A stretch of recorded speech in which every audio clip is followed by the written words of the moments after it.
पति के दोस्तों की हवस का शिकार बनने से बचने के लिए मिर्ची ने मोहित से शरण मांगी।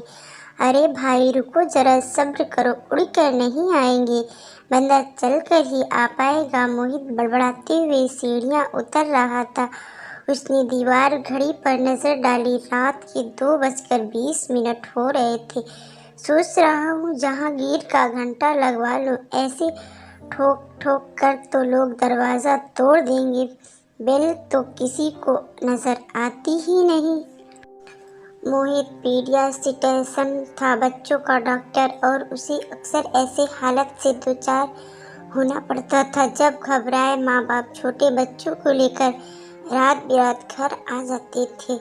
उसने इमरजेंसी ट्रीटमेंट की व्यवस्था कर रखी थी, लेकिन आज लगातार बुरी तरह दरवाज़ा ठोका जा रहा था। जैसे ही गेट खुला, एक लड़की उसे धकियाते हुए अंदर दाखिल हो गई और गेट बंद कर दिया। मोहित एकदम हड़बड़ा गया। फिर उसने गौर से लड़की का जायजा लिया। धूल सने बिखरे बाल, गंदे हाथ पैर, घिसी स्पायर्स, कॉटन की मसली कुचली साड़ी, हुलिये से वह कोई भिखारन लग रही थी।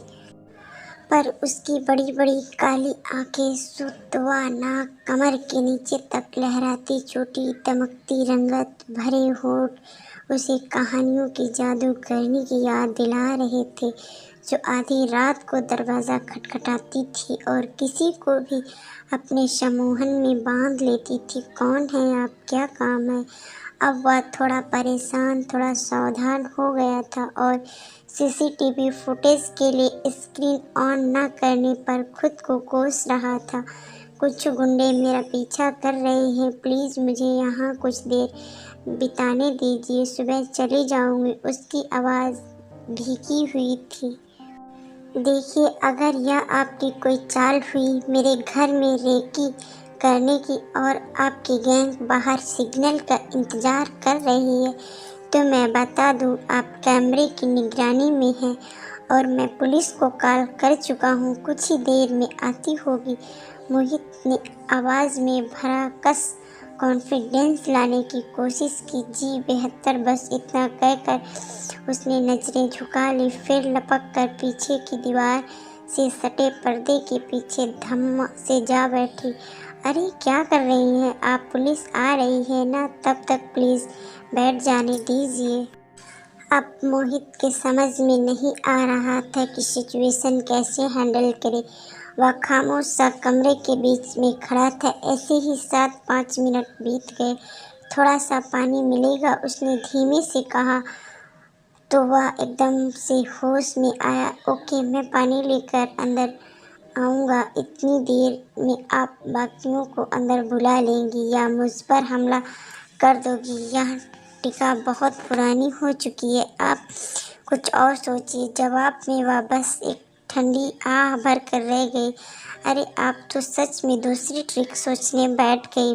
जवाब में फिर सन्नाटा। ओके फाइनल, थक कर वह किचन की ओर मुड़ी। लीजिए। आवाज़ पर लड़की ने सिर उठाया। पानी की बोतल और एक प्लेट में कुकीज़ रखी थी। उसने बोतल उठाई और एक सांस ली, खाली कर दी। फिर धीरे से एक कुकी उठाई, फिर जल्दी जल्दी पूरी प्लेट साफ कर दी। मोहित को हंसी आ गई। इस सिचुएशन को अब वह एंजॉय करने लगा था। थोड़ी ही देर में ट्रे में उबले अंडे, रोस्टेड फ्राई फ्रूट्स और कॉफ़ी के साथ वह फिर हाजिर था।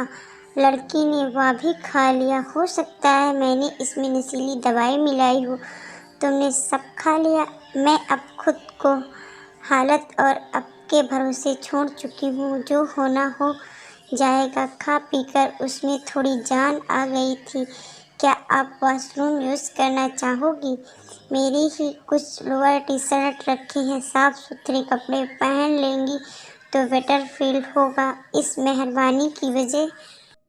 वाह, हद हो गई। एक तो आप ज़बरदस्ती आंधी तूफान की तरह घुस आई हैं और अब मैं थोड़ी हेल्प करना चाह रहा हूँ तो शक कर रही हैं। ना, मैं शक कर रही हूँ, बस वजह जानना चाहती हूँ। खैर, शुक्रिया आपका।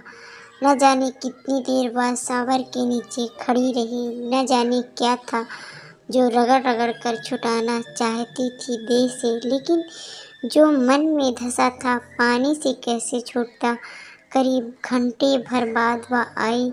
मोहित चेयर पर बैठा सो चुका था, बिल्कुल किसी मासूम बच्चे की तरह लग रहा था। उसे उस पर एकदम से प्यार आ गया, सहज मानवीय संवेदना वाला स्नेह। रात के इस पहर एक अनजान को पनाह देकर बेफिक्री से सोने वाला, यह तो बहुत मेहरबान और नर्म दिल था। रात के इस पहर एक अनजान को पनाह देकर बेफिक्री से सोने वाला, यह तो बहुत मेहरबान और नर्म दिल था। ये बिल्कुल बेवकूफ़। उसने धीरे से उस पर ब्लैंकेट डाल दिया। सुबह मोहित की नींद खुली। रात वाली घटना उसके दिमाग में घूम गई। वह हड़बड़ा कर उठा। लड़की कहीं नहीं दिखी। अब उसे डर लगा कि कहीं कुछ चोरी तो नहीं हुआ। जैसे ही वह चेयर से उठा, ठोकर लगी। वह उसी के पैर के पास गठरी बनी सो रही थी। अब करंट के झटके जैसी उठकर खड़ी हो गई। क्या आपको कुछ बनाना आता है? भूख लगी है? मोहित कुछ सुकून से बोला। जी कहकर वह किचन में चली गई और कुछ ही देर में गर्मा गर्म आलू के पराठे बनाकर ले आई। बरसों के भूखे की तरह वह पराठों पर टूट पड़ा। चार खाने के बाद ध्यान आया, उससे तो पूछा ही नहीं। इतने में वह अदरक इलायची वाली चाय के 2 कप ले आई। ठीक है, आप डाकू नहीं है और मैं भी शरीफ लड़का हूँ। अब तो सब सॉर्टेड है या और टाइम चाहिए? जी पूछिए। अरे भाई, नाम वाम से कुछ शुरू करते हैं नॉर्मली, पर आप जहाँ से चाहे शुरू कर सकती हैं। मेरा नाम मिर्ची है। इतना कहकर वह खामोश हो गई। कहाँ से शुरू करती? उसके पापा एक प्राइवेट फर्म में काम करते थे। घर लौटते समय एक ट्रक ने न केवल उसके स्कूटर को बल्कि उनके पूरे परिवार के जीवन को ही रौंद दिया था। जब वह 8 साल की थी, मामा उसे और उसकी माँ को घर ले आए थे। अपने घर नौकरानियों से भी गई गुजरी हालत थी उनकी। घर का सारा काम तो था ही, मामी के अचार पापड़ के काम में भी हाथ बटाना पड़ता था। खर्च के नाम पर कुछ नहीं मिलता था। ऊपर से उनकी सुंदरता उसके लिए अभिशाप बन गई। जहाँ जाती सबकी नज़रें ठहर जाती। बाजार के कामों में थोड़ा भी लेट होने पर उसे मामी की मार और ढेरों गालियाँ सुनाना पड़ती थी।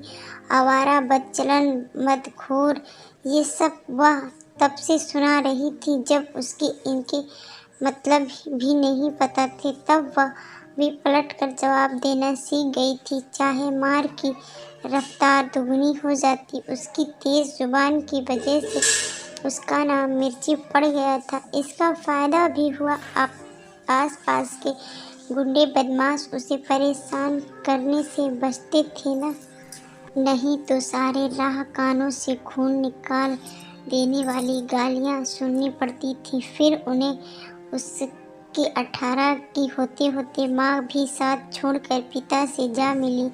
अब तो मामी के अत्याचारों और उसके काम के बोझ की सीमा न रही। उन्हीं दिनों वह एक NGO आया था जो पड़ोसी की झुग्गी के बच्चों को फ्री में पढ़ा रहा था। आते जाते वह उनको पढ़ाता देखती, खादी के कुर्ती और गोल्ड फ्रेम वाले चश्मे के साथ झोला टांगे इस लड़के ने उसे बेहद इम्प्रेस कर लिया था। वजह थी उसकी बड़ी बड़ी बातें, नारी सशक्तिकरण, महिला उत्थान, स्त्रियों की आर्थिक स्वतंत्रता पर जब वह बोलता, जब उसका ग्रुप नुक्कड़ नाटक खेलता, वह सब कुछ छोड़कर वहीं रुक जाती। उसमें उसे अपने क्रांतिकारी पिता की झलक दिखती थी। मामी की मार का डर भी जाता रहा। खा लेती कुछ लात घूसे, लेकिन जाना नहीं छोड़ती। जब लड़के ने उसे नोटिस किया, वह भावनाओं में बह गई, अपनी पूरी व्यथा कथा कह सुनाई। पहली बार उसे कोई सुनने समझने वाला मिला था। वह उसके प्रेम में अकंठ डूब चुकी थी। चलो भाग कर शादी कर लेती हैं। तुम्हारी मामी फ्री की नौकरानी हाथ से जाने नहीं देंगी। उसको मनाना बताना बेकार है। सौरभ की इतना कहती ही वह खुशी से झूम उठी। बात तो जैसी इसी पल के इंतजार में थी। लगा उसकी तपस्या सफल हो गई। भगवान ने प्रसन्न होकर वरदान के रूप में सौरभ को मिलवा दिया था। सुनो, मैं तो फकीर आदमी हूँ, इस झोले से ही गुजारा हो जाता है, लेकिन तुमको प्यार में रखूँगा। ऐसा करो, मामी के जेवरात और लॉकर के पैसे निकाल लाना। जब तक मेरी जॉब नहीं लगती सहारा रहेगा। नहीं, हरगिज़ नहीं, मैं चोर नहीं, मुझे कुछ नहीं चाहिए। उनका एकदम भड़क गई थी। नहीं, चोरी नहीं, हक है। जो मिला नहीं तो तुमको छीनना है। अब तुमने और तुम्हारी माँ ने जितनी मेहनत की है उसका मुआवजा। शब्दों के जादूगर ने अपना जाल फेंक दिया था और वह फंस गई। शुरुआती कुछ महीने चोरी के पैसों और गहने के सहारे कट गए, पर जिन्हें आदत लगी हो मुफ्तखोरी की, उनको मेहनत रास नहीं आती। नुक्कड़ मंडली के साथ बैठ सौरभ पूरे दिन चिलम गांजा फूंकता रहता और वह मर मर के पैसे कमाती। कोई झाड़ू बर्तन को भी नहीं रखता था। इतनी सुंदर जवान काम वाली को कोई महिला नहीं रखना चाहती। उस झुग्गी में ट्यूशन का भी माहौल नहीं था। बड़ी मुश्किल से प्लास्टिक फैक्ट्री में जॉब लगी थी। कई बार ओवर टाइम करना पड़ता। उसके शरीर की एक एक हड्डी दुख रही होती। मन बस करता जहाँ मैं वहीं सो जाए, पर घर आकर पति की मारपीट, पैसे छीनना और वही शब्द आ गई। गुलछर्रे उड़ाकर आवारा, बदचलन, मर्दखोर पति से बेहतर मामी लगने लगी थी। लेकिन वापसी के रास्ते वह बंद कर आई थी। उसकी बर्दाश्त ने तब जवाब दे दिया जब सौरभ ने नशेड़ी दोस्तों ने उस पर हाथ डालना चाहा और सौरभ को इस बात से कोई ऐतराज़ न हुआ। कौन सा पहली बार है, थोड़ा मेरी फ्रेंड के साथ भी फ्रेंडली हो जाओ, क्या हर्ज है। उस दिन उसके जो हाथ में आया सब दे मारा। सौरभ ने पहले हावी होना चाहा, पर जब बस में न आई तो जान बचाकर भाग गई। उसकी तलाक को 6 महीने हो चुके थे। पुलिस के डर से सौरभ और उसके दोस्त कुछ समय तो चुप रहे, लेकिन आज फैक्ट्री से लौटते समय उसे किडनैप करने की कोशिश की। तब उसको चकमा देकर उसे जो पहला घर दिखा उसके दरवाजे पर आ पहुंची। पूरी बात मोहित ने बहुत शांति से सुनी। अब कहाँ जाओगी? पता नहीं, कुछ पढ़ना लिखना आता है? एमए प्रीवियस का फॉर्म भरा है, प्राइवेट, इस साल इंग्लिश लिटरेचर। वाट, तुम पोस्ट ग्रेजुएटेड होने वाली हो? अमेजिंग। अच्छा, एक बात बताओ, शादी करोगी मुझसे? मिर्ची। वाट? क्या वाट? इतना आसान सवाल है, जवाब भी आसान हो। आप होश में है ना? बिल्कुल। और या मत कहना कि मैं मजबूरी का फ़ायदा उठा रहा हूँ। एंड ऑल 6 महीने हो चुके हैं तुम्हारे डिवोर्स को, कोई ठिकाना है नहीं, कहीं सेफ है नहीं, तो रिस्क ले ही सकती हो। थोड़ा हिम्मत करो तो। यह बिल्कुल फिक्शनल की बात है। ऐसे ही एक रैंडम लड़की को कोई इंसान एक ही रात में शादी के लिए प्रपोज कर दे। सच्चाई कल्पना से ज़्यादा विचित्र होती है मैडम। मैं बच्चों का डॉक्टर हूँ, उनकी बिना बोल उनकी प्रॉब्लम भाप जाता हूँ। तुम्हारी और वेरिफिकेशन की ज़रूरत नहीं है मुझे। लव फर्स्ट साइड भी कुछ होता है ना। मेरी माँ ने पापा के पास मुझे छोड़कर दूसरी शादी कर ली थी। मेरी बहन स्कूल टाइम में ही घर से भाग गई थी। औरतों के साथ ट्रस्ट इश्यूज रहे हैं बचपन से ही।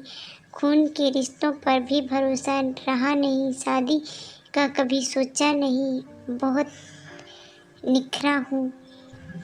यह तो जुआ खेल कर देखना चाहता हूँ। मुझे लगता है तुम समेट लोगी। ठीक है, यह जुआ मैं भी खेलना चाहूँगी, पर मिर्ची हूँ मैं, मीठी समझकर हल्के में मत लेना। मालिक बनाने की कोशिश मत करना मेरे पापा। मैं मिर्ची का दूल्हा बनने जा रहा हूँ। शादी का अरेंजमेंट कराइए, इतनी जल्दी हो सके।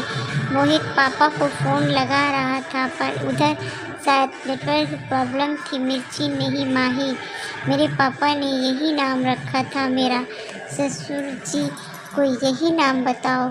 अब वह इत्मीनान से पराठे खा रही थी।